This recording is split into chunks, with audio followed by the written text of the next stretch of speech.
Manual versus automatic, the fancy debate, the cool confusion. Well, आज इसी को discuss करेंगे एंड शॉर्टली समराइज करेंगे कि किसके लिए कौन सा गियरबॉक्स एक बेटर ऑप्शन है। बाय द वे, हम डिटेल में डिस्कस नहीं करेंगे with regards to DCT versus torque converter versus AMT versus CVT, because उस पर हमने ऑलरेडी एक वीडियो किया है, सो आप लिंक पे क्लिक करके उसे देख सकते हो। एंड शॉर्टली बात करते हैं pros and cons of both the gearboxes. Gearbox basically एक ट्रांसलेटर होता है between engine and wheels. And देखिए, मैनुअल गियरबॉक्स में आप कंट्रोल करते हो gear shifting, whereas automatic gearbox में कार डिसाइड करती है कि कब गियर चेंज होना चाहिए। बट आज इंपॉर्टेंट डिस्कशन होगा with regards to control versus convenience and mechanical simplicity versus electronic dependency का। एंड बेसिकली क्या है ना, कोर आइडिया ये है, जो मैनुअल गियरबॉक्स है वो एक मैकेनिकली इफिशिएंट चीज है, प्रोवाइडेड आप उसे ऑपरेट जो है बराबर तरीके से कीजिए। अगर आपको ऑपरेट ही करते नहीं आ रहा है तो वो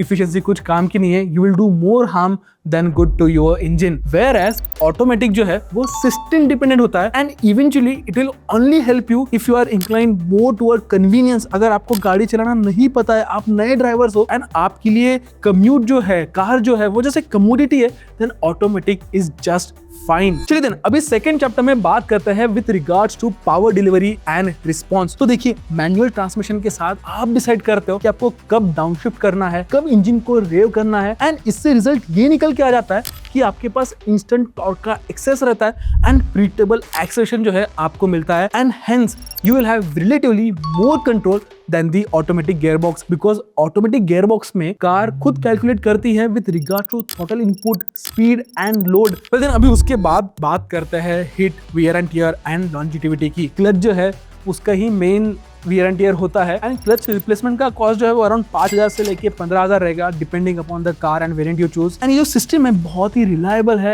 एंड ये रियरली जो है फेल होती है। वेराज ऑटोमेटिक गियरबॉक्स में क्या है, कॉम्प्लेक्स सिस्टम है, ये सेंसर्स रहते हैं, इलेक्ट्रॉनिक्स रहते हैं, हाइड्रोलिक्स रहते हैं, एंड इसके जो रिपेयर्स है वो महंगे होते हैं। जो अगर माइनर इश्यूज है तो 10-15 हज़ार में जो इश्यूज है वो सॉल्व हो जाते हैं, बट अगर मेजर इश्यूज आ गए with regards to which automatic gearbox you have, तो जो कॉस्ट है वो अपवर्ड्स अराउंड 1 लाख तक के आसपास भी जा सकता है। एंड देखिए, रही बात सर्विस कॉम्प्लेक्सिटी की, तो मैनुअल गियरबॉक्स जो है ना वो कोई भी लोकल मैकेनिक आराम से हैंडल कर लेगा, वेराज ऑटोमेटिक गियरबॉक्स के लिए आपको ट्रेन टेक्नीशियन ही रिक्वायर्ड रहेंगे। बट देखिए, इंपॉर्टेंट बात ये है ना कि जो नए गियरबॉक्सेस है वो रिलायबल ही है, बट जब प्रॉब्लम आती है ना तो इससे मेंटेन करना, इसे ठीक करना एक एक्सपेंसिव टास्क बन जाता है। फिर अभी नेक्स्ट चैप्टर में बात करते हैं यूजेज के हिसाब से सिटी वर्सेस हाईवे।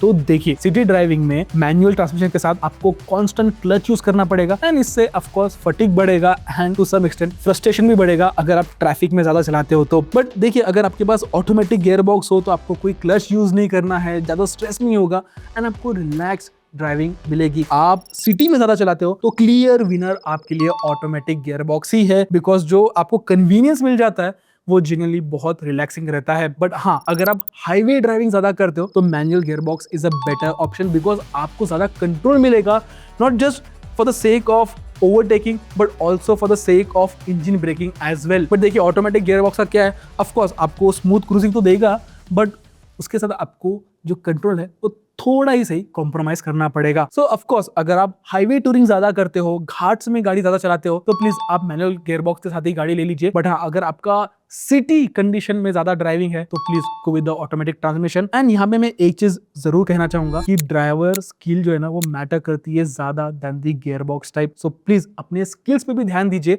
एंड उसे इंप्रूव करने के लिए भी एफर्ट्स लगाइए। फिर देखिए, अगर हम ड्राइवर्स के बारे में बात कर ही रहे तो क्विकली बिहेवियरल इंपैक्ट के बारे में बात करते हैं। एंड मैंने अभी तक ऐसा नोटिस किया है ना कि जो ड्राइवर्स मैनुअल ट्रांसमिशन के साथ कार ज्यादा चलाते हैं वो थोड़े ज्यादा अटेंटिव रहते हैं, they are more awared and also उनका जो कंट्रोल भी है अपने कार की तरफ वो ज्यादा रहता है, बिकॉज देखिए थ्रॉटल कंट्रोल उनके पास रहता है, एक्सेलरेशन कंट्रोल भी उनके पास रहता है, एंड इंजन किस तरीके से बिहेव कर रहा है, रिस्पॉन्स कर रहा है, उसके लिए भी वो बहुत अटेंटिव रहते हैं and in general they are more safe on road. Whereas automatic drivers ना थोड़े रिलैक्स्ड रहते हैं, लेस मैकेनिकल अवेयर रहते हैं एंड मोर डिपेंडेंट रहते हैं, बिकॉज उनके पास ये जो सारी चीजें है ना जो मैनुअल गियरबॉक्स ड्राइवर के पास है वो नहीं होते। फाइनल वर्डिक्ट यही है, अगर आप सिटी में ज्यादा गाड़ी चलाते हो, आपके लिए कंफर्ट ज्यादा मायने रखती है देन द कंट्रोल, आपको स्ट्रेस फ्री ड्राइविंग चाहिए तो automatic makes a big sense. Whereas अगर आप ड्राइविंग एंजॉय करते हो, कॉस्ट कॉन्शियस हो, लॉन्ग टर्म ओनरशिप प्लान कर रहे हो तो manual is a smart option. And देखिए लास्ट में मैं इतना ही कहूंगा आपसे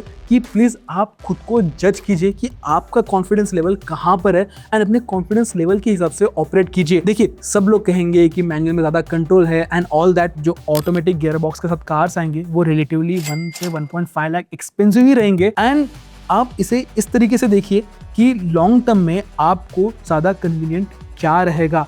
ये जो 1 लाख है वो for the span of next 7 to 8 years irrelevant ही रहेगा। And secondly with regards to mileage, तो अभी ऑटोमेटिक गियर बॉक्सेस भी जो है ज़्यादा इफिशिएंट हो चुके हैं and they are as good as the manual ones when it comes to fuel economy. I am pretty sure यहाँ पे इंथुजियास्ट और जो रियल ड्राइवर्स हैं वो कमेंट करेंगे कि manual will give more efficiency and I agree to that, provided आपको गाड़ी चलाना पसंद हो। प्लीज आप खुद को जज कीजिए कि आप किस लेवल पे हो with regards to driving and as well as आप कहाँ पे अपनी गाड़ी ज़्यादा यूज़ करते हो उसे भी देखिए। अगर सिटी में यूज़ करते हो तो get a automatic one and अगर हाईवेज एंड स्लोप्स में ज़्यादा गाड़ी चलाते हो तो get a manual one.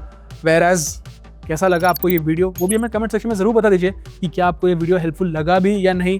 And also ऐसे सारे वीडियोज़ के लिए ट्रैक इन ऑटो को सब्सक्राइब भी कीजिए। तब तक के लिए keep track in and drive and ride safe.